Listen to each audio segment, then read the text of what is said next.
Aside from that, I watched the first episode of China Proudly Presents KOF Destiny. Did you? Because that's on the docket, but you can go ahead and just scratch that one. I watched the first episode, but 2 episodes are out. We talked about this when it was initially revealed, and there was like a logo. There was Kyo doing a special move, and that was about it. And I watched the first episode, and it's not great at all. So all I saw was Thomas retweeting that picture of Geese confronting Jeff. And it's like, why is Geese wearing his new uniform and not old Geese uniform? Why are you flaunting the scrolls in front of him? Like, I wrote a tweet that says KOF Destiny makes KOF 14 look like KOF 13. Yeah. And that's visually, it's always terrible. All the characters look like they're from Unemaro 3D hentai animations. They just look everyone looks off model. No one looks right. Well, that screenshot in particular was pretty rough on the nose. Visually it looks bad, but it's like, you know what? At the end of the day, KOF 14 still looks a little rough. Guess what? That's still a really good fighting game with lots of content, lots to delve into. This is not that. It looks bad, and it is bad because the entire... Okay, if anyone's seen the old Fatal Fury OVA, like the first one, or watched the intro to Real Bout, not Real Bout, Wild Ambition, the CG one, the CG clip is Wild Ambition. Yes, Jeff is always shown with Terry and Andy, and they're on the streets of Southtown walking around just like, hey, everyone, what's up? Yo, Mr. Baker, yo, hey, Jeff, we love you, Jeff. Biting into lettuce. And this is like, Jeff is like a woodsman. He's wearing like a flannel, like he looks like a lumberjack. And it's Terry's 14th birthday, and he's giving Terry his first red hat as a birthday gift. And Terry's like, how did you know? And then he's like, he elbows Andy, and Andy looks nothing like Andy. And he elbows Andy and goes, I don't know. Someone told me. He. And then the door just dramatically burst open. And yeah, old Geese shows up. Yeah. I'm okay with Jeff Bogart as long as he looks like old school America. So if that becomes slightly lumberjacky, if that becomes more trucker, or just even slightly farmery, I'm on board with it because Jeff is like, he's a character that's not super well defined. Fair enough. But that's like the minor saying. The thing is that they have a fight, and Jeff and Geese have their knockdown, drag out brawl in a cul-de-sac where there's people fucking mowing their lawns and there's kids playing stickball, and all of the coolness of Jeff gets sucked out. Yeah, all of the coolness of Southtown gets sucked out because Southtown is not... They're in the suburbs. You don't fucking move to the suburbs. There's no suburbs in Southtown. That's like saying it's in Metro City. Like, fuck you. So, guess what? Also, if you thought it was going to be great, no, the fighting is also terrible in this show. Like, everyone jumps 80 feet into the air, start doing crazy air combos, gigantic, stupid hit sparks. Like, that's fine. I also saw crack shoots unsafe on block. He should punish it. It was not great. So that's just the first episode. All the stuff with Kyo and like Team Japan is just lame and slapstick and just goofy. Damn. Everyone's fucking goofy. Kyo is goofy, you know? And I'm just like, what was the point of this thing? Like, I pine for another day. And that's sad when you pine for another day. A thing where literally nothing happens. That's just toast, you know? Yeah. Unbuttered toast. Well, it was fine, but it didn't do much. I guess I just don't think... This thing's going to be 24 episodes long. Oh, my God. Yeah. That's insane. I didn't realize... And they're free. I didn't realize it was a half-an-hour episode? No. Okay. It had the actual anime running time of 22 minutes. Yeah. But 7 of those remaining minutes were credits, were ads for other things. Okay. The production filler.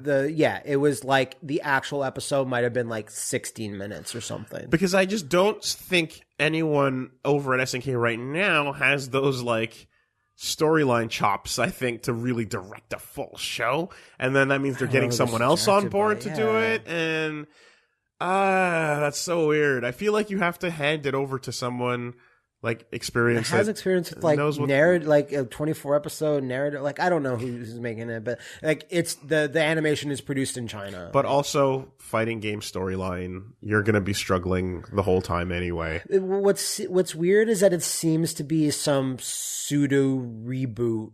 Like Yeah. it's the first King of Fighters it's actually a reboot of King of Fighters 1 where it transitions from Fatal Fury being King of Fighters to the 3-person team format, because the invite that they get, they're like, this is the first year they're allowing a team of 3. And then Kyo's dad is just like, oh yeah, we'll fucking rock that shit. Then Kyo's mom just comes in and says, no you don't, I'm a Japanese housewife. And he's like, oh, and then Benny Maru just steps in and he's like, and then they go off, and then that's it. So Size U is around. Yeah, Size is around for the first 2 minutes. You know, I guess I take back what I just said, because it's like you can hire somebody, and you can probably. I bet you the director of this is probably someone that's like maybe has a couple random anime credits behind their belt. But the actual way to save it / make a good thing here would be to find an Udon equivalent. Find Udon. You know what I mean? Like, because like at the end of the day, right, for the issues that Udon comics did have, they were the most coherent versions of those stories. you would have to have the thing primarily produced in Japan and like give it to some other studio to like not just translate it, but like, is there anything that makes no sense? They'd have to display a willingness to work with a non-Japanese company already. Why would they do that? Right? This is fine, of course, but it's just like, you know, if other companies have taken notice of like, you know, that their work in any way, like what they did with Street Fighter, then they'd notice that like, hey, that turned out all right. And the coolest thing I think was you know, when you go to Udon's like stuff where it's like, this is not even mainline, we're doing side story books here. Yeah. Like, okay, admittedly, Legend of Chun-Li wasn't super great, but Legend of Sakura is good. Legend of Sakura was fine, and right? Then and then the Akuma Origins was awesome. great. And then they're coming out soon with the Kami Legends. Exactly. So like as the Chun-Li book, it wasn't awful, but it was just it was the first one. There was just not much going on to it with it. But it got so much better after that, and it shows you that like their little side stories that are like, you know, off the main one, which is the convoluted tournament plot, are very coherent, and they added original unique characters and the implied version of Ryu's father, right, and things like that, and that all really like ended up being good.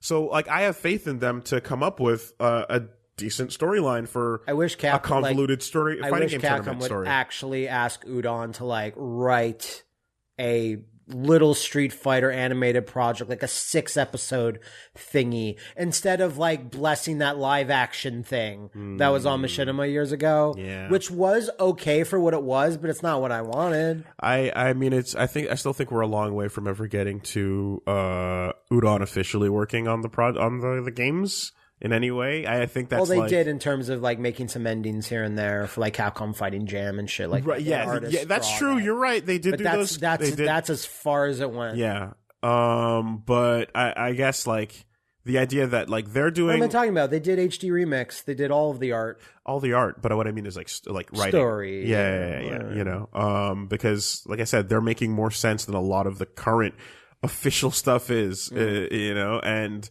like. Like I said, there's problems you're going to run into no matter what your tournament battle rotation fight story is. Yeah, like currently what's happened in Street Fighter comics, it's Street Fighter, it's new generation is happening right now. Okay. In Street Fighter Unlimited, it's they're fighting Gil. Gil's invited everyone for a big tournament. He has big plans with Alex. That's like what's currently going on in Street Fighter Unlimited. I think we're actually a few issues ahead of that. But that's where it is. So like Street Fighter 2 is done in Udon comics. Like it's super done.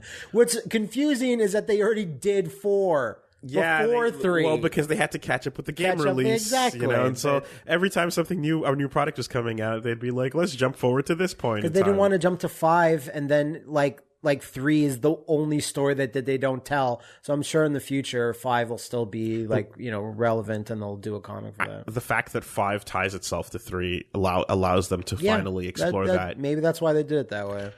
So does KOF actually start, does it all begin in 94? I guess it must.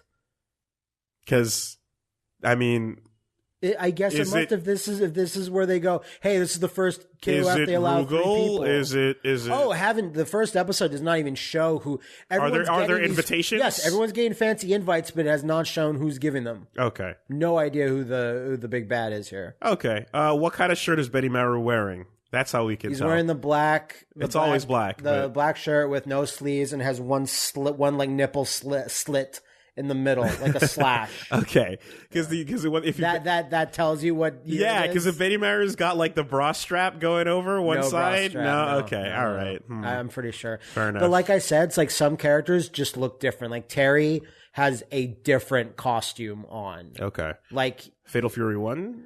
He looks more like Fatal Fury 1. Long sleeve Terry. red jacket.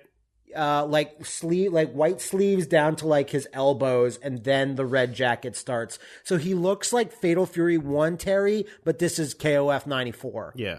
Gotcha. So it looks off. I don't know. I don't like it.